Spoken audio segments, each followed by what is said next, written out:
I can barely explain how we get from there to Niagara Falls because You're right.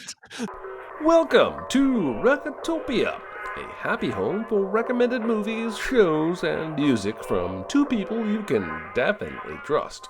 Trustability varies by region, no guarantees implied.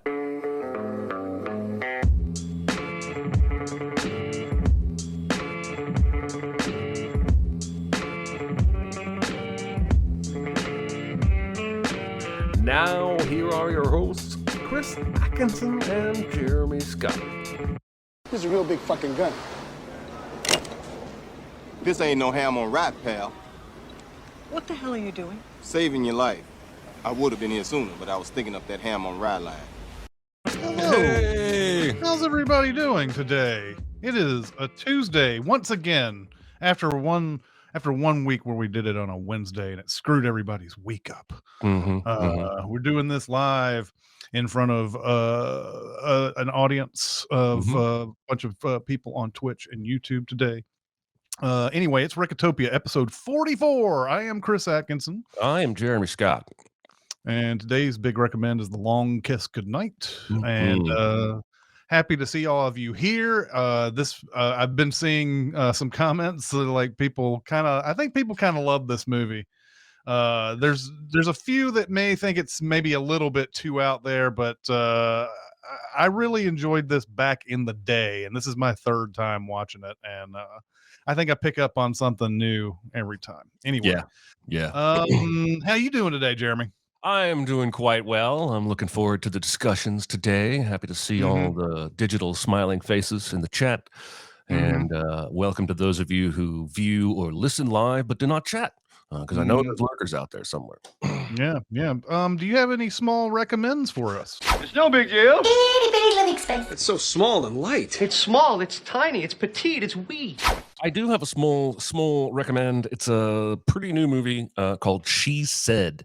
That let's see what the release date was. Well, it's still playing in theaters, but you can also do like I did and go on Amazon Prime and pay, I don't know, $19-20 to see it at home in the comfort of your home. And this is a movie about the two journalists who ultimately started the snowball rolling against Harvey Weinstein, in terms of leading to him being charged and tried and I think sentenced.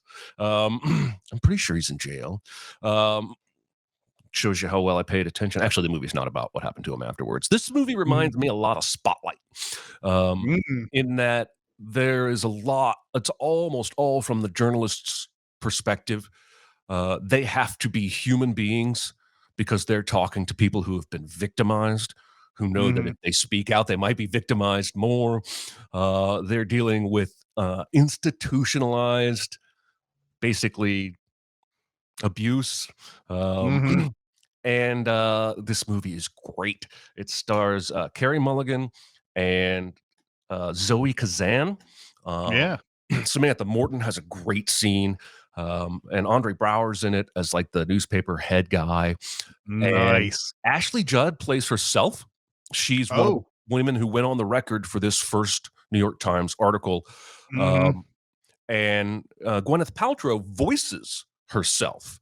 But interestingly, there's a scene where it's a very quick scene where she's at a table and you see her from behind and she's talking to one of the journalists, but you don't hear any of that.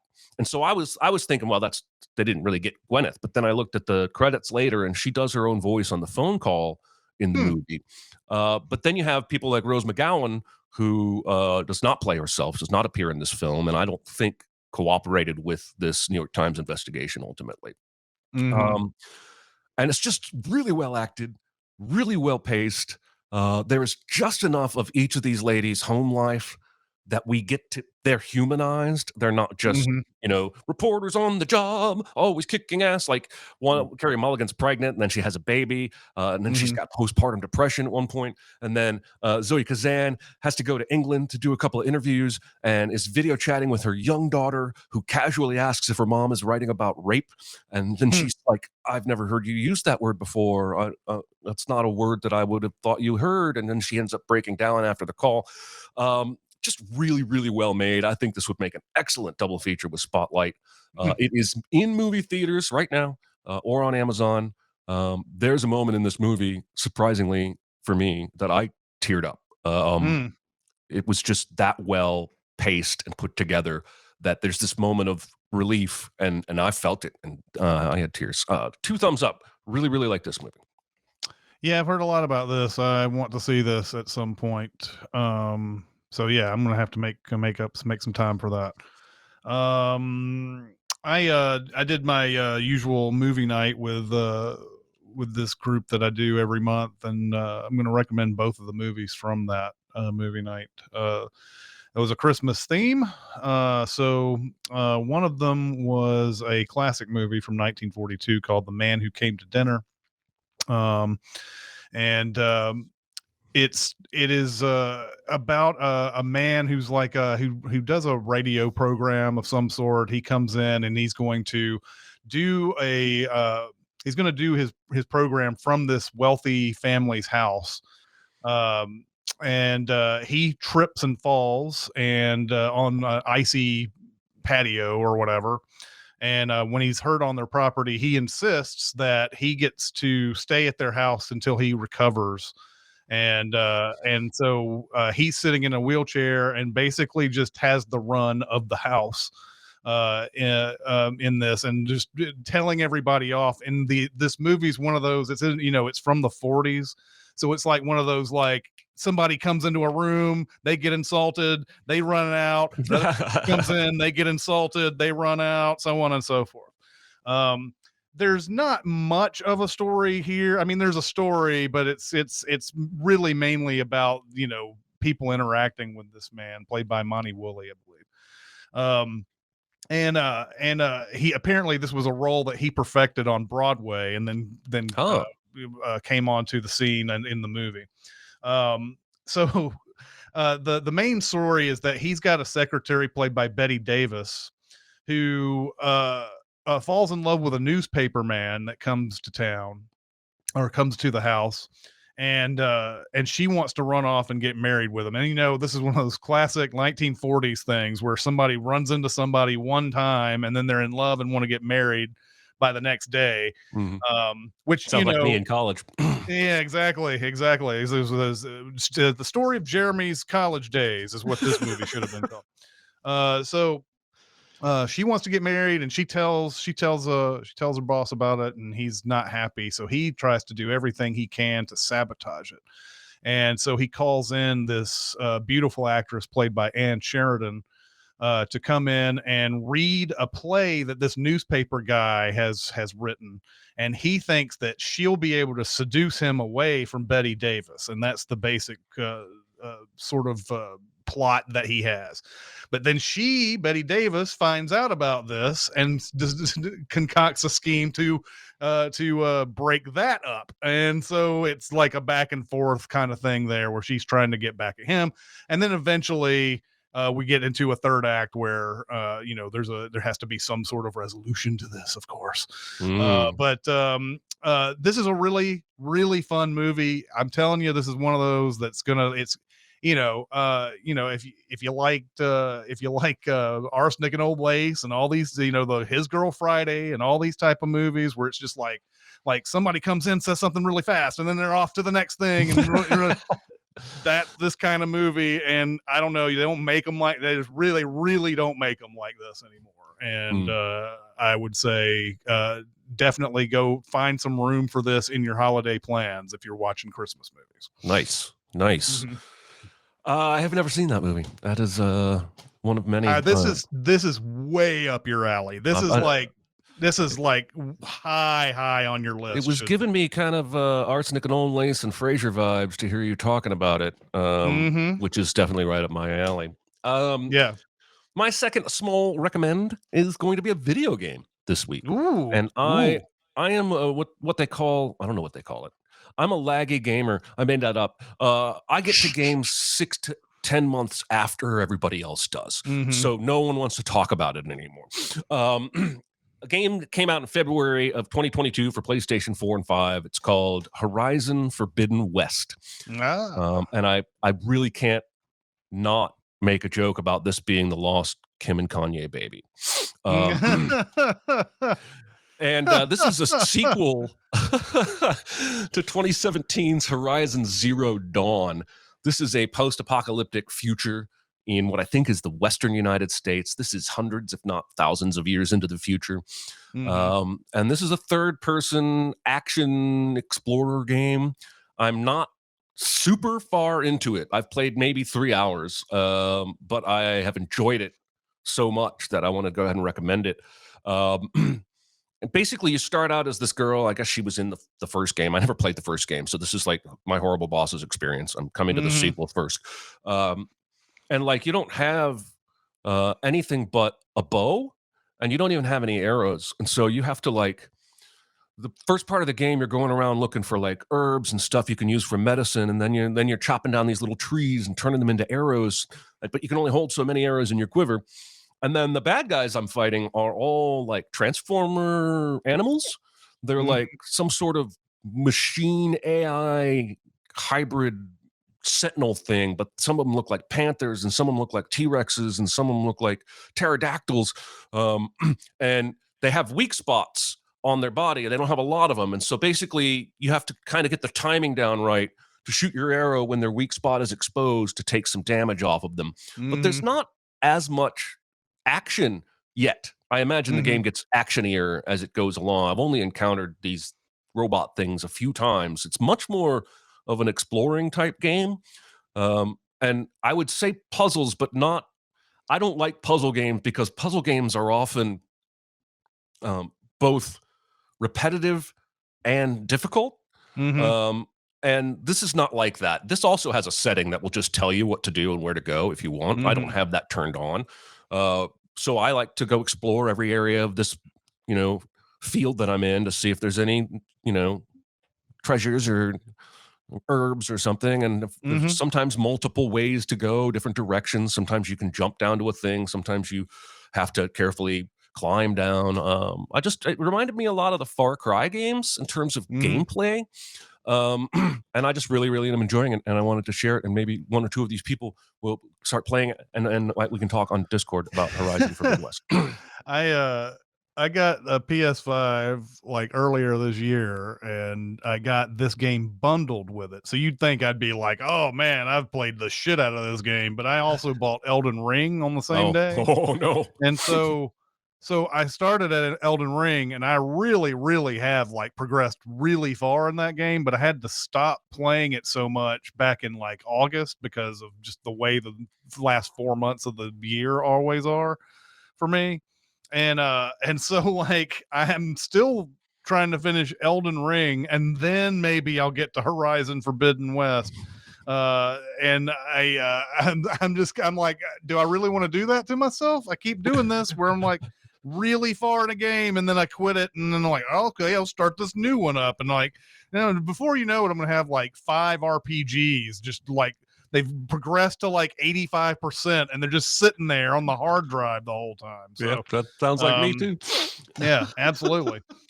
All right. The other half of that movie night was a movie I had not seen since it was in theaters. 1994's The Ref.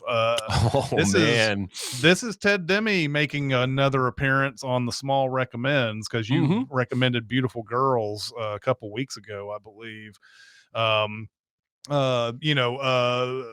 Trigger alert, Kevin Spacey is in this movie. Yep. But Kevin Spacey is also playing a role that probably would inform a lot of what he would do in the 90s in this. This is straight up what he ends up doing in American Beauty and Horrible Bosses and things like that later on. This is that kind of role, although with a little bit more heart, I think. Oh no, American Beauty, he's got some heart too, so I wouldn't say he's not like Horrible Bosses Kevin Spacey in this, but the movie is pretty simple. Dennis Leary is a thief. He goes into this house and he cracks a safe, and he's about to steal everything out of it, except there's this one ring that's got, just so happens to have a little string on it that pulls the alarm system, and it takes his picture, takes video of him and everything, and shoots him down into the basement where there's a dog waiting, all this stuff. He manages to get out of that, and but then finds out that there's a roadblock in the town and he can't get out of the town. So he is waiting by this store where it just so happens that a fighting couple, Kevin Spacey and Judy Davis, who is fucking phenomenal in this movie.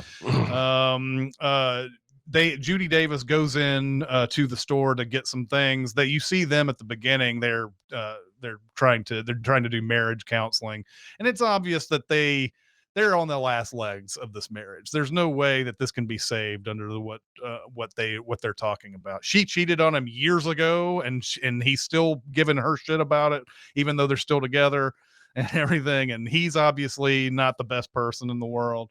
But anyway, she goes into the store. Dennis Leary kidnaps her and then tells Kevin Spacey and Judy Davis to take him to their house, and he's going to wait it out until the coast is clear. But there's a variety of characters that keep running in and out of this house. Basically, there's a Santa Claus that comes around and gives people fruitcakes, and he's getting drunker and drunker as the evening goes.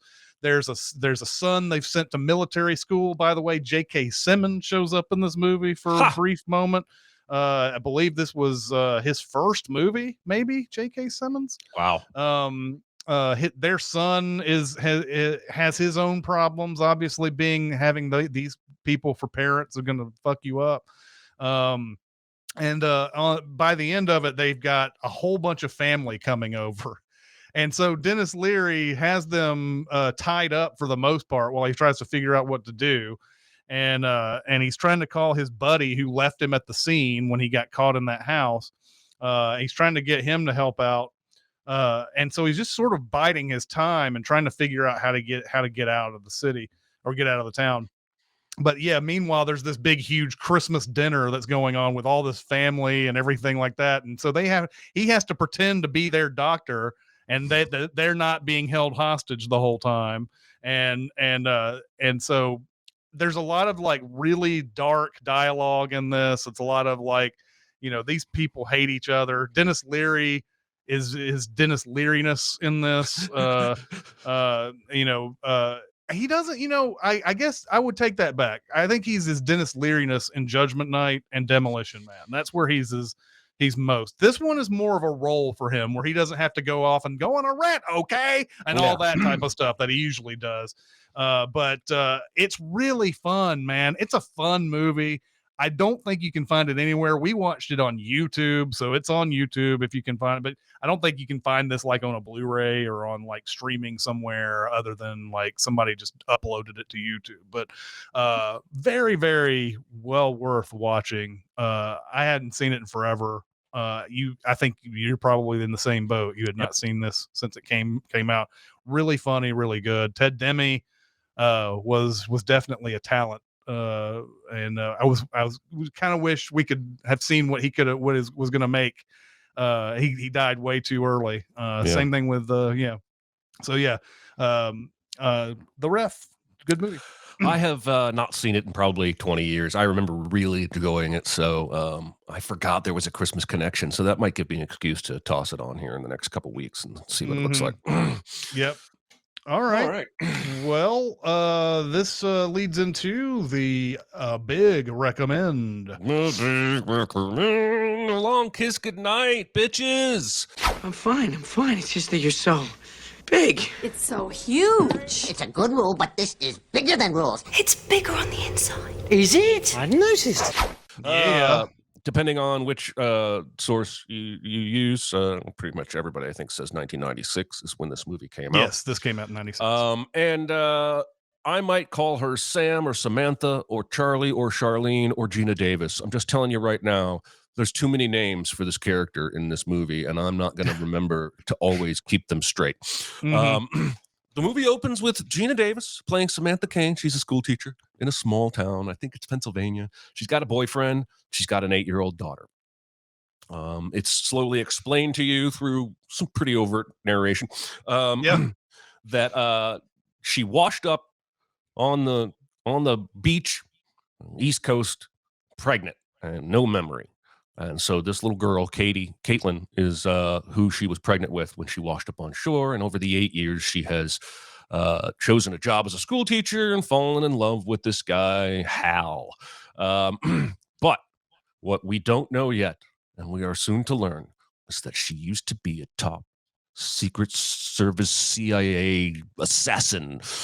And slowly her memory is going to start coming back to her. Now, this starts because she's in a Christmas parade as Mrs. Claus. So the moral of the story is never participate in a Christmas parade, because if she had not, she would have been fine. But in prison is One-Eyed Jack. One-Eyed Jack is a guy that she put away and took his eye, and he sees her on TV. He's got a TV in his own cell, I guess. It's a little odd, but the TV's behind a grate. He can't get to it, but he wants to beat the TV up. I think Christian Bale has a better view in his underground pit in Dark Knight Rises. Yeah. So he does what you do when you see the person on TV who took your eye and put you in prison. He breaks out of prison. The movie yada yada's the shit out of that. Honestly, if Cinemasins ever made a video about this movie, it would be longer probably than the movie itself, because this movie is bonkers. He breaks out of prison and goes after her. And basically, she's had a car accident. She hit a deer. She broke the deer's neck. It's kind of gruesome. And that started her remembering some things. So she's in the kitchen one day and she's chopping carrots, and she realizes she's a chef because she can chop carrots like crazy. And somehow being an assassin gives you excellent knife skills in the kitchen. Yes. But she throws a tomato up in the air and throws the knife at it and sticks it in the cupboard. And then she turns to Hal and says, "What? Chefs do that?" And then later, One-Eyed Jack attacks her in her home, and she kills him with her bare hands, breaking his neck, and looks at Hal again and says, "Chefs do that." When Hal is scared. Now, she has had private investigators over the years trying to help her track down her former life, and right now she has so little money to do that, she's using Samuel L. Jackson's character, Mitch. And he's about probably the lowest of the low of private investigators. He spends a lot of his time scamming adulterers with his partner who plays the sex worker, and he hired homeless guys to play cops. Yep. Anyway, this guy, who should have no business cracking anything in her case, finds a suitcase that used to belong to her. And this is like God's suitcase as far as the movie's concerned. So Hal takes Caitlin, the daughter, and they're going to go off and hide, or at least not go with Mommy. Mommy's going to go try and figure out who the hell she is with Sam Jackson. This is when the movie starts to get really fun. They play off each other really well. Shane Black's script is crackling. The score, in case you wondered why it was so amazing, is Alan Silvestri, who did Back to the Future, the Avengers movies, all that shit. So the score is maybe better than it deserves to be. It is so much better than it deserves to be. But the humor is found in all these little quirky places, like Sam Jackson not knowing the words to "I'm not talking about moving," and he thinks it's the linen. And later on, he sings this dun dun dun dun dun. Don't turn off the light before I go to bed at night. He's just playing a really humorous character. There's a lot of great one-liners. They find a name in the suitcase. It's Brian Cox's name. Well, it's actually some other guy, but Brian Cox is playing the guy. You get my favorite line in the entire film when Brian Cox explains to his wife that the dog's licking should stop, because it's either not going to get out what it's going after, or it's already has gotten out. And they call him. He's like a friend, right, from the old days. And he's like, "Meet me at this train station." But his phones are being tapped, because now the CIA, after One-Eyed Jack broke out of prison and went after her, they figured out that she's still alive. They want to catch her, because I guess she knows secrets, even though she has no memory. So there's a train station scene, but the bad guys show up first with machine guns that kill half the passengers in the train station, from what I can gather. They go out of the parking lot, and Brian Cox shows up. "Get in my car if you want to live." So they get in his car, but then they're like, "I don't know if we can trust this guy either. We're gonna look in the suitcase for another name." And they go in the suitcase for another name, and they find Luke, her old boyfriend. And they go to his farm to see him, and he is so charming. And how could this guy possibly be evil? And they go for a walk, and I think there's hay and animals or something. And Sam Jackson's kind of watching him warily, and Brian Cox shows up and says, "Hey, that's not her lover. He's the target. She was supposed to kill him." And then Brian Cox is dead. All of a sudden, best character in the movie, gone. And then we get this awesome, one of the best movie torture scenes ever with the water wheel, where they impossibly tie her to a working water wheel. And the torture is they crank it underwater and bring her back up. Tell us what you know. Of course, she doesn't know anything. But then she has this mental break and remembers everything and comes up out of the water with the dead guy's gun who was down there already and shoots this guy. And these guys, this whole movie is full of Batman villains. Like, did you ever watch the old Batman TV show where they would like, it's James Bond too, where instead of just killing him, they're like, we're going to tie you to this table that has a saw 30 feet away from you. And over the next hour, you will slowly move towards the saw and we're going to leave just because we don't want to witness that. Man, this movie is so all over the place. This is where not Mitch. This is where her old boyfriend. Oh, I can't find this guy's name. Was it Craig Bierko? Yeah, Craig Bierko reveals himself. He actually leaves her to die at the water wheel scene. This is the first of many times he does this. And now it's on. I can barely explain how we get from there to Niagara Falls because. Right? It's so wild. There's a scene in Atlantic City, I think, where the ham on rye incident happens, which is funny bit. But this movie is over 2 hours long. And this time through, not sure it really needs to be that long. No. But we do have the last 30 minutes is a set piece right out of a Die Hard film. I actually went and Googled to see if Shane Black had anything to do with Die Hard with a Vengeance. Right. Because there's the whole so ending. much. Yeah. There's a bridge and a helicopter and nighttime in the snow. And in Canada. Yeah. Maybe he's just a big fan of that movie. Sam Jackson, so the helicopters, all that. It's like it's Die Hard with a Vengeance Part 2 if you can make that happen. It really is. Everyone who needs to be is indestructible when they need to be. There's no way Gina Davis or Sam Jackson should be alive any point on that bridge or beyond. They've both been shot. They've both been stabbed or cut.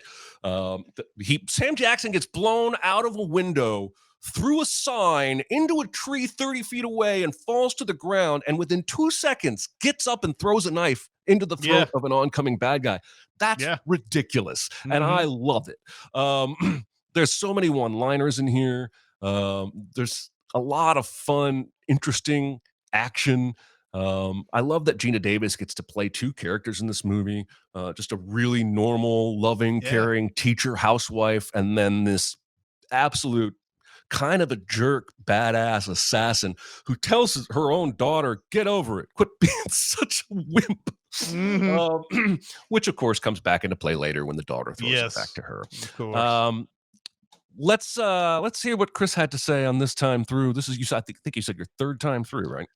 Yeah, it's my third time through. I watched this. I guess it was last year because we actually got to interview Rennie Harlan, and so I wanted to kind of refresh my memory on this movie because I knew I loved it and I wanted to talk to him a little bit about it. Although perhaps because he was married to Gina Davis at the time, and maybe that gives him some bad memories.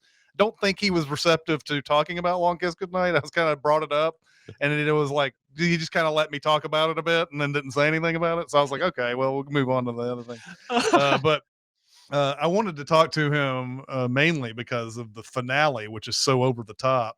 You know, they've got this bomb that's set off, and man, this movie really boils itself in conspiracy theories that are really fucking scary 5 years before 9/11. Yeah, seriously.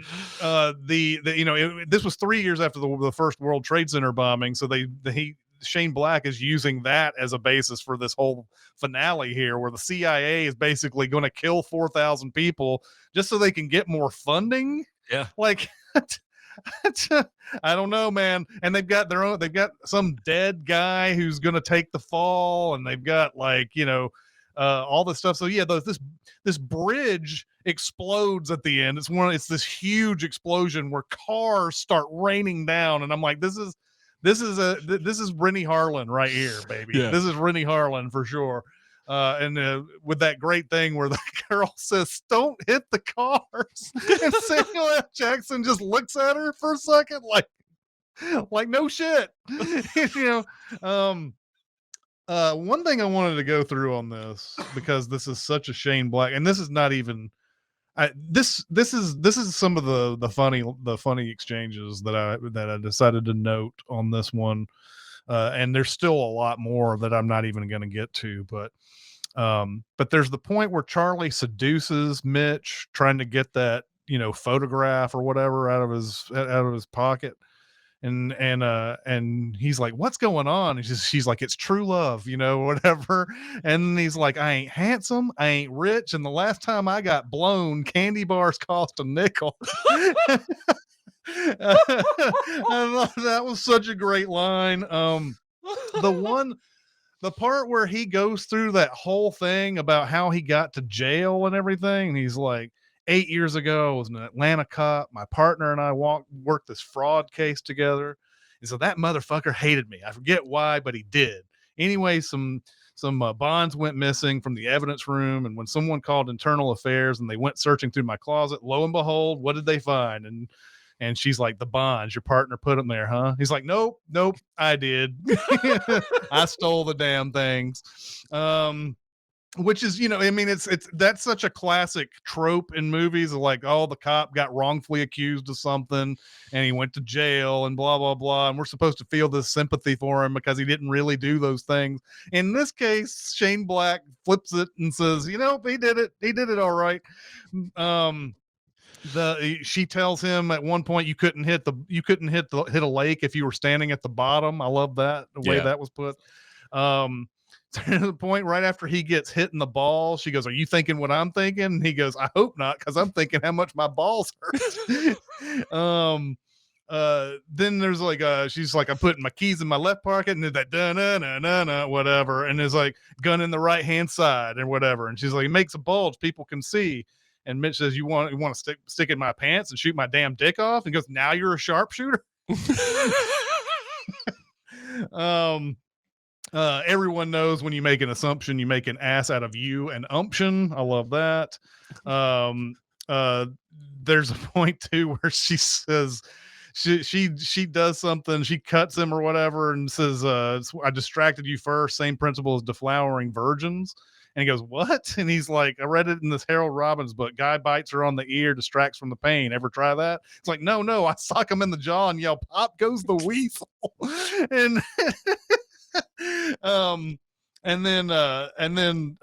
there's a point at the very beginning, that character played by Alan North, that Earl character, like goes, like he dies and never mentioned again. Like he just like is in a car crash and I guess burns alive or whatever, and then never mentioned that dude again. So the next scene is her cutting up carrots, and it's like and then didn't really give a shit about that dude anymore. But there's a point in there where the news for being in a Christmas parade, but not for being in an accident where a man burned to death. Exactly, right. There's a point though before the wreck or whatever, he's all drunk and everything, and goes, "How many times do you like?" And he puts his finger in his fist and everything, and goes, "What? She's like, stick our fingers inside our hands and pull them out again." He's like, "Every chance we get." And then she goes, "Earl, do me a favor. Every few words, have some bubbles come out and say hick." Because I'm not drunk. That's just a small part of this. It's like the whole thing. There's some really stupid ones they throw in here too, but for the most part, you're just going to be sitting there enjoying all of this exchange between Samuel L. Jackson and Gina Davis all the way through. It's just a really fun movie all throughout. And yes, Brian Cox, they should have found a way to make him not die. I love the scene that she pulls the gun out of his pocket and all that during the torture scene, but it would have been nice if that was some other character she did that with, and Brian Cox was still around, because if you've seen Bourne Identity, you're going to swear up and down that Brian Cox is going to end up being exactly what they say he is in this. But but then they kill him, and it's like, okay, well, I guess we're worried more about David Morse and Craig Bierko and all that. I do love think that it's line. Sorry, go ahead. no, go ahead. But I do love that line before we're done quoting great lines where he says, like, he's questioning the change. He's like, earlier when I first met you, you were like, "Oh, phooey, I burned the darn muffins." now you go into a bar and 10 minutes later, sailors come running out. Yeah, exactly. I love the way he says, "Oh, phooey." Yeah. And it's fun too. Like the dude that plays, was it One-Eyed Jack is his name or whatever? Mhm. That dude's in 12 Monkeys, if you remember. He's the one that Madeline Stowe and Bruce Willis assaults that guy when he comes by the apartment, and he says something later is like, he's like I just got assaulted by some coked up whore and a fucked up dentist, that guy. And then David Morse, of course, is in 12 Monkeys. David Morse, of course. Yeah. But yeah, man, this is a lot of fun, and it probably should have done better at the box office. But the Rennie Harlan and Gina Davis had just come off of Cutthroat Island, and Shane Black said that it's probably because of Cutthroat Island's failures that this one didn't get as much of a push as it should have. He got $4 million for the script. Holy shit! Yeah. Holy shit! Yeah, that was in '96. It was in 1996. Yeah, God, and he apparently decided to swear off big blockbusters until I think Iron Man 3. So yeah. Anyway, this is one of those great long lost movies. I think people have picked up on it over the years, and even Samuel L. Jackson, apparently on a Fallon show several years ago, said that Mitch was one of his favorite characters he's ever played, or if not the favorite character he's ever played. Awesome. So this would, by my count, is the third time Samuel L. Jackson has shown up on Recotopia. We had Fresh and we had Jackie Brown. Oh yeah. It won't be the last either, because I know there's several others that are swimming around in my head. 600 credits. Yeah. So anyway, I hope everybody else in the chat enjoyed it. Looks like for the most part you guys looks like they did. Looks like they did. Now I'm kind of curious here what we're gonna get for our double feature. Be very, very quiet. Secret? What secret? Our dirty little secret. I tell you something I've never told anyone. I mean, the very obvious one, and the one that I'm not going to go with, is The Bourne Identity. And I think this movie is somewhat based on the book that Robert Ludlum wrote, the first Bourne Identity. It has all of those same little hallmarks in it. And then you have, there's Brian Cox is in this. How in the world? You have to think that people who cast Bourne Identity saw him in this and decided, okay, we'll play him in this, but this time he really will be the bad guy or whatever. But I ended up on Kill Bill on this one. Because Uma Thurman is also a character who has amnesia, has had a child, has a daughter. And now there's, obviously there's a lot of differences. Kill Bill is more about revenge than anything. And so it's a lot about a one-on-one fights with the people that she's fought with, but still the same thing. You have a female assassin, and who is driven by the need to find her daughter by the end of it, and to become a mother to her. And in this one, she's got the same drive, even though she tries to deny it for a good 30 minutes in the movie. Gina Davis tries to deny her motherly instincts, but it's pretty clear when she goes to spy on them at the Christmas play or whatever, she's still got feelings for her daughter and everything. I think it's a great scene. And it also, by the way, I believe Kill Bill has a version of the Santana song "She's Not There" in it, and this movie has the Santana "She's Not There" in it, which I thought was really interesting to I was like, holy shit, wow, that they both have that, huh? Interesting. Like Quentin Tarantino uses a cover. It's a real slow, like you don't know exactly what song it is at first until it gets to that she's not there, you know, and whatever. But anyway, yeah, I think Kill Bill would be a good double feature with this. That's a long double feature if you're going to put both parts in there as well. But that's what I went with. I like it. There's a pregnancy, a daughter, amnesia, blonde hair. There's a lot of similarities to jump off from, and yet differences enough that you won't feel like you watch the same movie twice. I like it. Yep. I dig it. All right. Now is the traditional time where we talk about homework. Homework. Yeah. Now typically, traditionally, we are trying to find movies that we don't think have gotten like a big push or they weren't big hits, but they're great and all that type of thing. But I did want to continue with a sort of a Christmas theme here. And I have decided to pick a movie that did pretty well at the box office. It was just outside of the top 10, but I don't know. I guess I see people talking about this movie every now and again, but it's for sure not in the same vein as a lot of these others that we've done, where we have something that didn't do well at the box office that has been forgotten a time. But I'm going to do Catch Me If You Can for next week. I really love this movie. Now, a lot of the things that are in this movie are obviously not true, which is ironic because that's what this movie's about. Leonardo DiCaprio basically fakes his way through every situation to basically steal money and defraud airlines and various other entities out there, while Tom Hanks continually he tries to find him, and there's I guess there's a conversation every Christmas that happens with them. Of course, the movie ends on Christmas as well.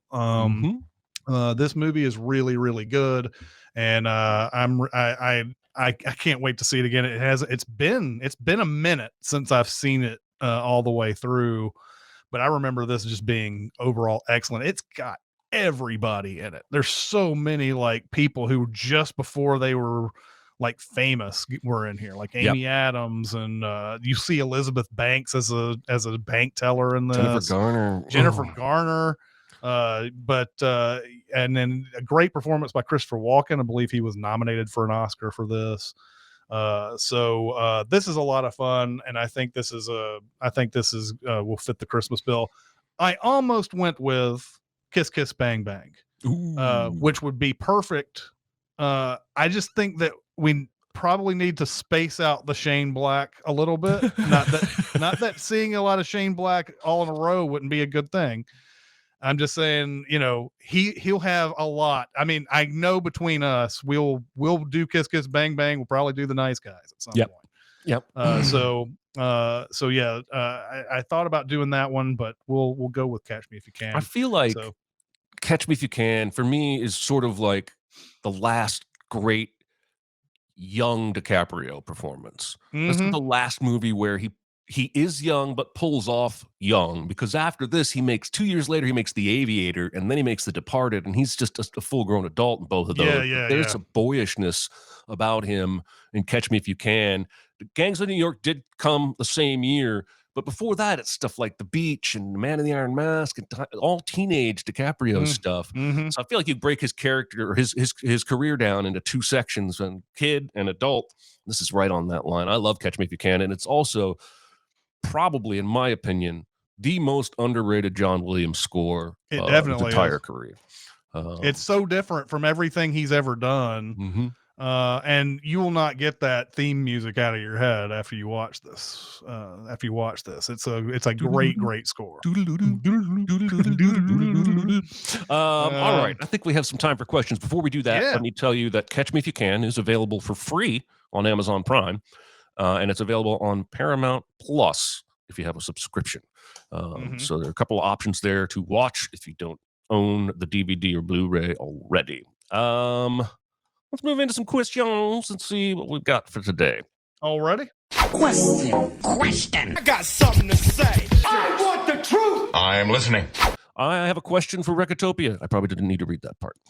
I watched this video essay on the later half of Hitchcock's career, and the quality drop-offs that occurred with his final 4 films. It brought up an interesting point, as it mentioned that while Frenzy wasn't his best work, it was a return to form. Did Dicer write this question? And a good final film.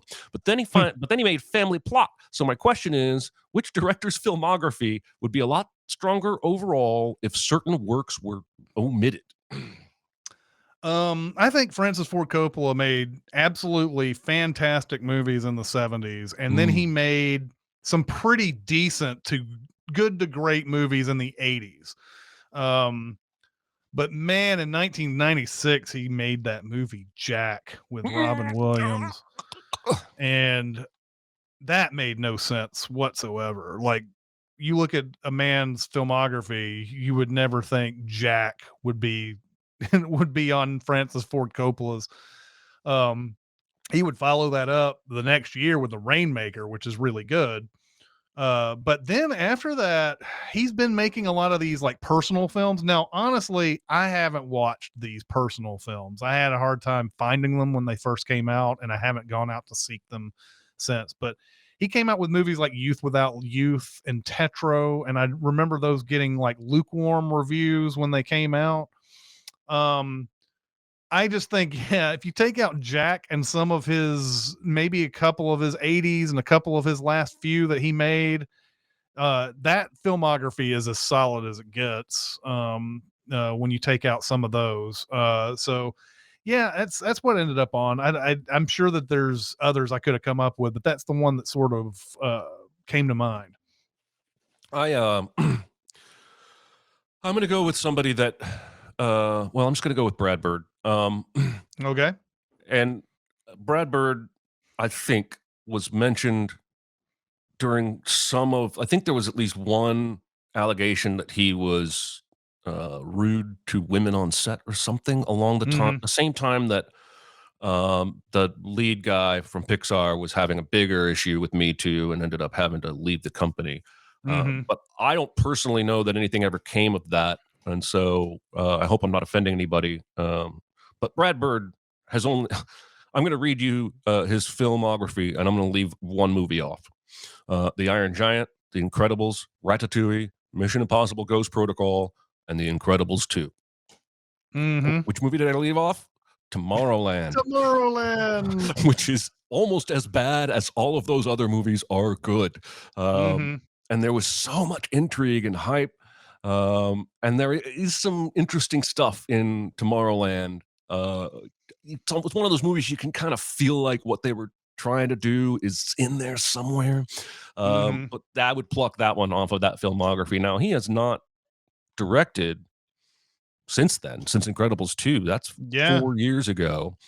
So he's not the most active director, but just in the spirit of the question, plucking one away from the filmography, that felt like the best answer for me. So a few in the chat, one says Tim Burton, Jagged says Tim Burton, everything after Big Fish is pretty bad. Yeah, Tim Burton's another one, man. He had a lot of great stuff early on, and then somewhere it turned. I don't think is Mars Attacks like the inflection point. I don't know. This one, Jagged says Big Fish. I think that's a good one to start with too, but man, he started kind of tailing off. Mars Attacks got its charms though. I don't want to blame everything on Mars Attacks, but like that's where it feels like we started to not see as many great ones, although Sleepy Hollow's got its fans and Sweeney Todd's got its fans, but I don't know. There's definitely for the Wonka and back-to-back Alice in Wonderland movies, and I'm just over that shit. Yeah, Nolan says Alexander Payne wants us all to forget Downsizing. That's for sure.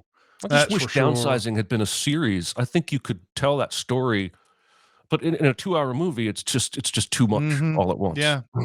And Nolan also says Carpenter without the Ghosts of Mars era. Yeah, John Carpenter could do no wrong for a really long time. And then in the 90s, I don't think he's come out with a really good movie in a while. That's probably why he transferred over to doing a music career now. That's basically what he does. But Ghost of Mars has that scene where somebody cuts their hand trying to open a can of beans or something, and then Ice Cube just goes, starts laughing at him. Yes, yeah.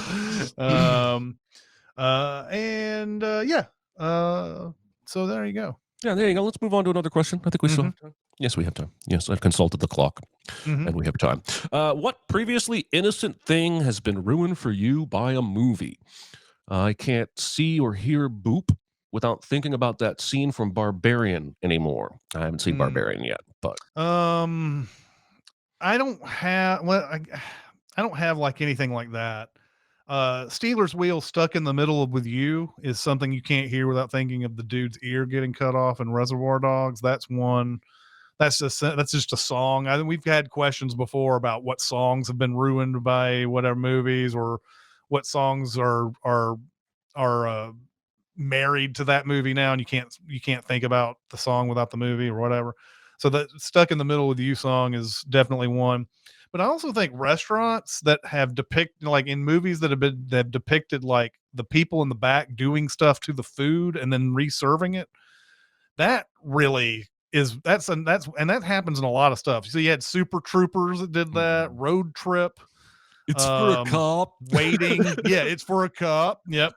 And but yeah, Super Troopers, Road Trip, and Waiting, and all of those where they've just done awful things to the food and then serve it to the customers, and you're like, man, I guess we've all probably eaten spit before when we've gone to the fast food restaurants. Try not to at think some about point. it. Yeah, just don't think about it. Just don't think about it.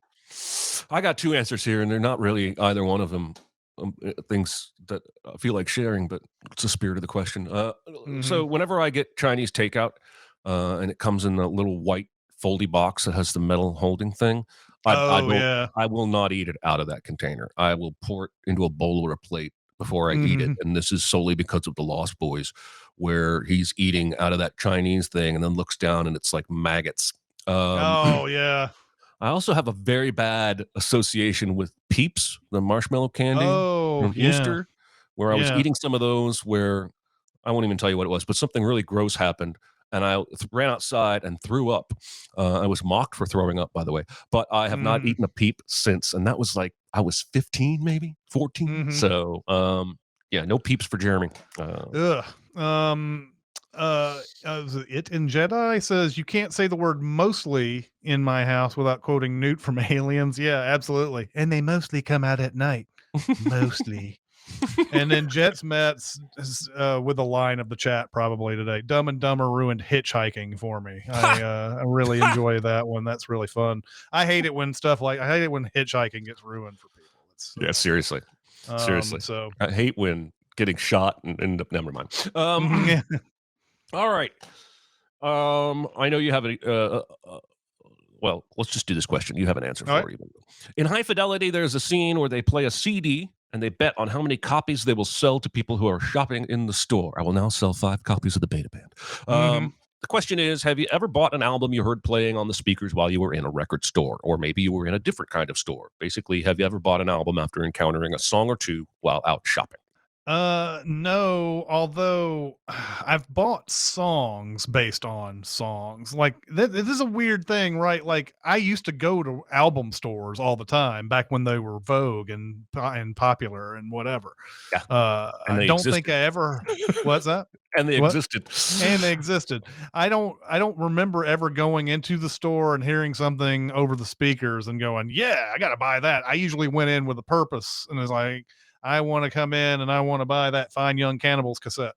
But I have bought songs before, and I remember once being in a Best Buy and somebody was trying out some sort of stereo in Best Buy, and the Charlie XCX song called Famous came on, and I was like, man, I really like this fucking song. What is this? And I Shazammed it. I was like, oh, it's Charlie XCX. I guess I'm going to have to download Charlie XCX on my fucking phone then. Because here it goes. I'm going to have that song on repeat now. And I've heard many a song like on movie credits and stuff like that I've downloaded, but like I've never bought a whole album based on that. So we went to that music festival where Bad Ronald was at. And I bought One of the bands that we saw was Butterfly Jones, and I'd never heard of them, even though the lead singer was from the band Dada. And I bought that album just because of that concert. But in the spirit of the question, the answer is yes. Back in the early aughts, Nashville still had a Tower Records over on West End.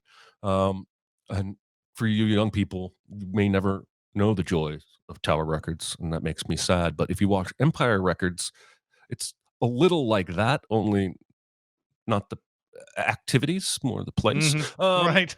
And they put in an album by Keane, and it was new at the time. Hopes and Fears is the name of the album. And I had a run in the early aughts of really being into these melodic UK bands that, because I fell off of Radiohead once feedback became more important to them than melodies. And I'm not ripping on that. I understand that a great many people enjoy what Radiohead has been doing for the last 15 years. But somewhere around OK Computer and Kid A, they kind of lost me, because what hooked me on them in the beginning was all their harmonies and their singable songs and melodies. And so it was Travis was another band like this. Why Does Always Rain on Me? I was really into them. And then I heard this Keane album. Somewhere Only We Know is probably the main song you might have heard from that album. And by the time that song was done, I had already asked what that was playing and had that CD in my hand. And I stayed in the store for 20 more minutes to keep listening to make sure I wasn't making a bad investment. But after 3 or 4 more songs, I decided to buy that thing. Is The Lovers Are Losing on that album? I just looked it up. No, that is not on that album. That's my favorite Keane song. I think that was like an album or two after that first one. I think it might have been, yeah. Because that Somewhere We Know is at the time when the Fray and all them were big too, and then like what, Snow Patrol? Did you ever get into those? Yeah. So what do we have on the chatty chat? Let's see. Not a lot. I don't see much actually. Jagged says I downloaded the Rubber Band Man song featured in the Avengers Infinity War the next day. It's a great song. Let's see. And it says they started playing Incubus in a store Chris was in once, and he got it going so much that the place had to close. I don't know if they're talking about me, but sounds likely. But it sounds like something I would do. I'd close down a store because of Incubus playing. Yeah, somebody says Verve Pipe, and not much other than there's some people were talking about the FYEs that were in New York City. I think I've been into a couple of FYEs in my day. We had Turtles and Camelot and stuff like that out here. Tower Records, obviously. But anyway, jam. Well, I think that's probably going to do it for today. Yeah, that's going to do it for today. Next week is Catch Me If You Can to do some more Christmas movies, and I think this is this will be a lot of fun to talk about next week. But thank you guys in chat for once again coming out and tolerating us on the live stream. Yeah. So anyway, we will see you next week. Thanks, everybody. See ya. You're our friends. Bye. Be a part of the live show by being a member of the Sin Club at Patreon at patreon.com/cinemasins. Chat with us on the Cinemasins Discord at discord.gg/cinemasins or Cinemasins Twitter at Cinemasins, and email any comments or questions to Recotopia@cinemasins.com. That's RECOTOPIA at cinemasins.com.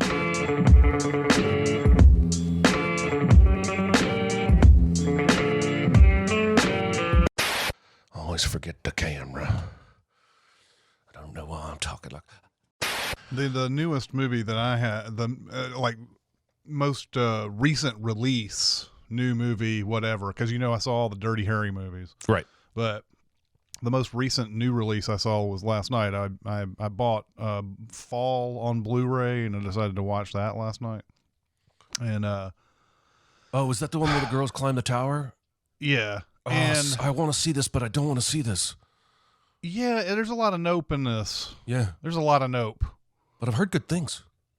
I I don't know, man. I mean, I think there's a lot good here, probably more good than bad, but there's a lot of stuff in here that I'm like, man, I saw this in that other movie, and I saw this in that other movie. Like, I don't know what it is. Like, I can't rattle off a whole bunch of like people go do dangerous shit and type of movies but it's almost like you can write the dialogue in your head before it even happens in these movies. Like the very beginning of the movie, like there's this couple, they're a married couple, and they're climbing up this mountain, and then there's this other girl climbing who's just above them. And I'm like, what, at some point, it just feels like it's echoing in your head already that she's going to be the one that says, come on up, it's good, bitches. And somebody's always got to say, it's all right, let's do this, bitches, or something like that. And that's exactly what she says at some point. And I also knew right at the beginning of this, and I don't know how much you want me to spoil. I'm not going to watch it anytime soon. I was like, as soon as I saw the single girl with no boyfriend, I was like, oh, she's fucking the husband. I bet she's fucking the husband, isn't she? Yeah. Because every time they set up that there's three friends and two of them are married, the other one's always been fucking the other. Yeah. It always happens. Yeah. And sure enough, later on in the movie, you find out that's what happened. And there's also, I don't think you ever saw 47 Meters Down, but there's a plot twist that is ripped right out of 47 Meters Down on this. There's a shark up on the top of the tower. There's a shark on the top of the tower. The way they shot this was really cool. I mean, obviously they're not up that high, but they shot it practically so that it looked like that they were. And, a lot of just breathtaking kind of views and like, oh my God, your stomach churning kind of views. And I like how they try to solve the problems with the things that they have at hand to try to get down. So there's a lot of cool things in it, and the girls are really pretty. So, but yeah, and also the girl who takes her friend to the tower, she's like some YouTuber or whatever, and she acts differently, quote unquote, when she's on the YouTube stream, and she's kind of an asshole, or like kind of just this isn't her type of stuff and everything, and it's kind of obnoxious, like like in every movie it seems like when they put a YouTuber in, they're the most obnoxious people ever. There's never like anybody who's like really good at this and they respect what they do and all that. It's always got to be like, oh, look at this, look at her being all just showing out and shit like that. It's like, yeah, can't they just be good at what they do? There's a certain amount of like assumption of assholery in the tag of YouTuber, or especially influencer. I don't think I've ever seen an influencer in a movie that wasn't a total fucker. Right, exactly. So it's just a stereotype that they haven't broken free from yet, I suppose, which is sad because there have been YouTubers like CPG Grey or CGP Grey or whatever his name is. Yeah.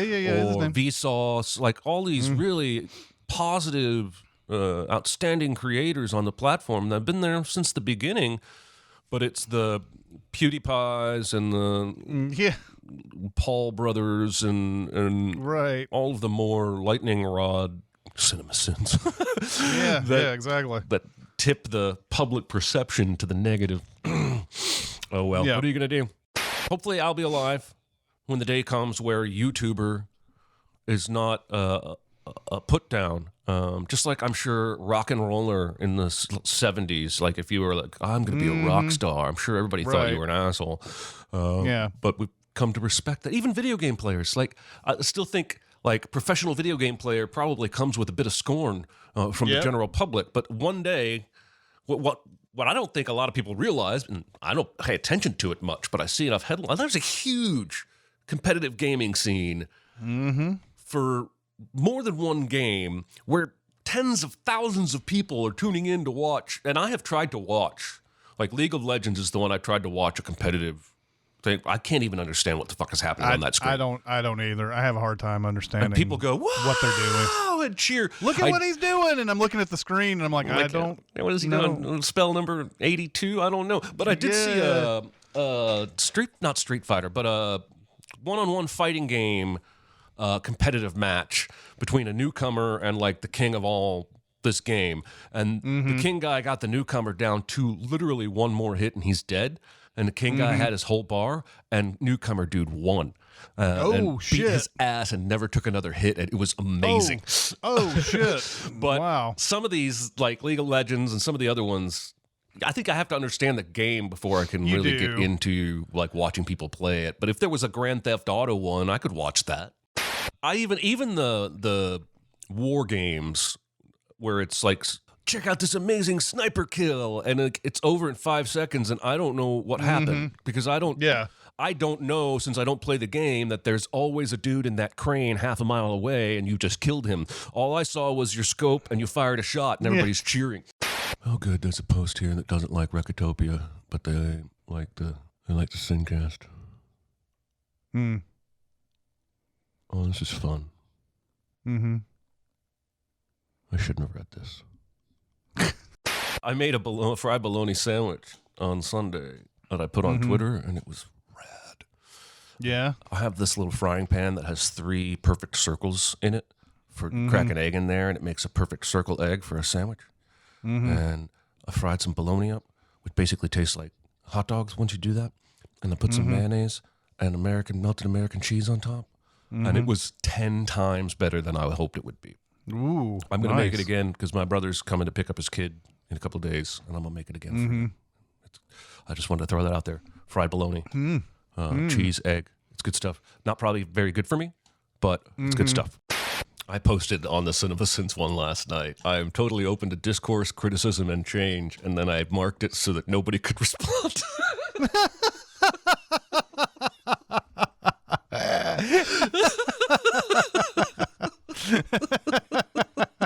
I was pretty proud of that one. Oh, that's amazing. A handful of people have given us kudos for it.